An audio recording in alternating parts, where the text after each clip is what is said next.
우리는 국민으로서 애국심을 가지는 것을 마땅한 의무라고 생각한다. 애국심은 사랑의 감정이다. 그렇다면 우리가 사랑하는 것은 무엇일까? 국가인가? 국가의 가치인가? 국민인가? 국민이 공유하는 어떤 이익인가? 콕 집어 말하기는 어렵다. 애국심은 감정이기 때문이다.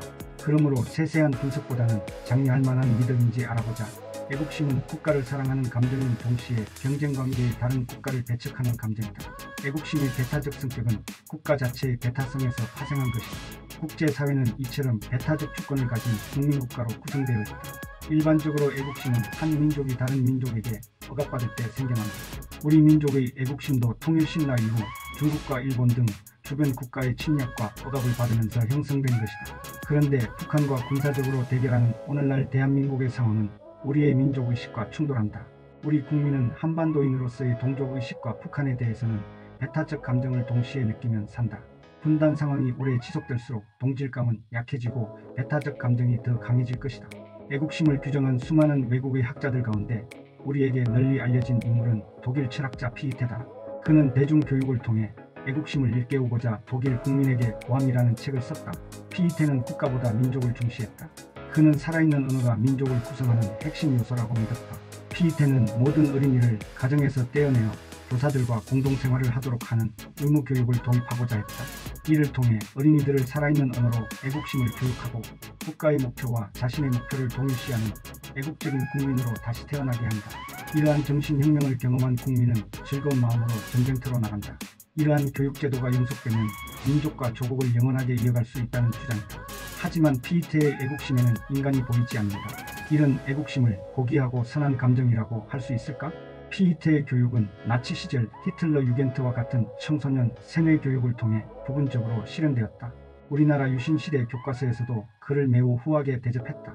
그 시절에는 교실마다 붙여두고 강제로 외우게 했던 국민교육 헌장이 있었다.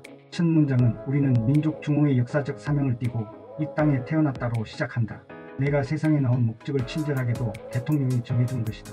민족 중흥이라는 국가 목표를 곧 나의 개인적 인생 목표로 만들어버렸다.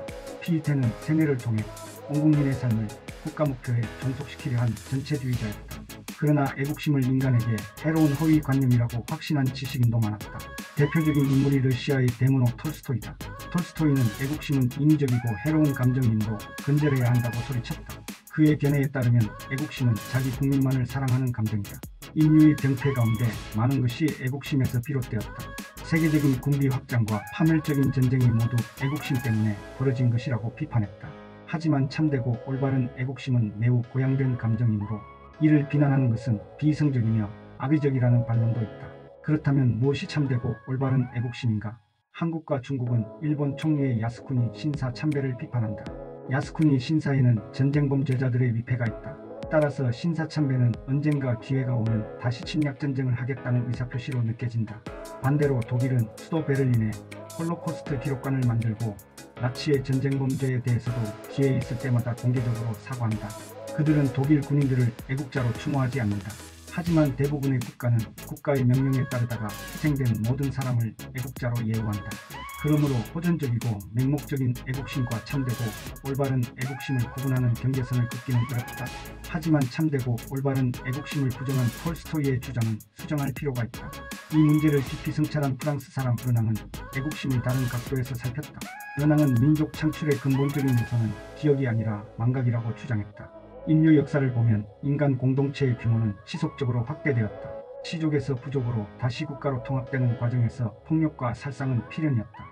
그러므로 하나의 민족 공동체가 되기 위해서는 반드시 망각과 용서가 필요한 것이다.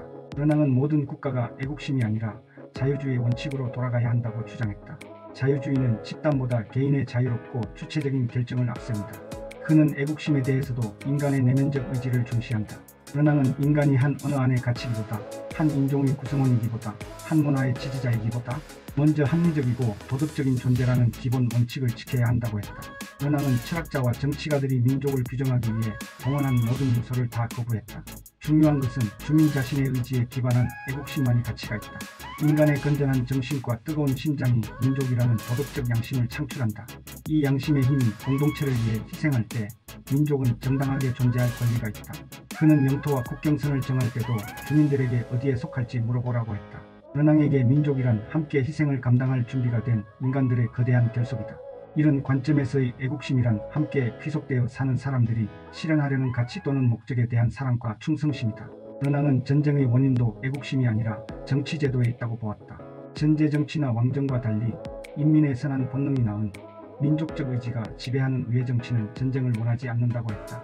애국심에 대한 피이테와 톨스토이, 르낭의 견해는 전혀 다르다. 피이테가 독일인이라면 르낭은 유럽인, 톨스토이는 세계인의 관점으로 이해할 수 있다. 하지만 국민국가의 시대가 끝나기 전까지는 애국심이라는 배타적 사랑과 열정은 사라지지 않을 것이다. 대한민국 국민 대부분이 생각하는 애국심은 피이테의 것에 가깝다. 오랜 세월 애국심이라는 말은 국가주의자들이 독점적으로 사용했다. 그 이유는 첫 번째로 그들은 애국심을 가장 고귀한 사랑의 감정이라고 확신하기 때문이다. 둘째로는 자유주의자와 마르크스주의자들이 국가주의를 싫어하여 애국심이라는 단어 사용을 기피하기 때문이다. 인간은 언어로 생각하고 소통한다. 톨스토이처럼 지식인이 자신의 소신을 지키는 것은 존중되어야 한다. 그러나 정당과 정치인에게는 민중이 고귀하게 여기는 말을 남이 독점하도록 방치하는 전략을 현명하다고 할 수는 없다. 게다가 르낭의 견해에 따르면 애국심이라는 말을 굳이 기피할 이유도 없지 않은가?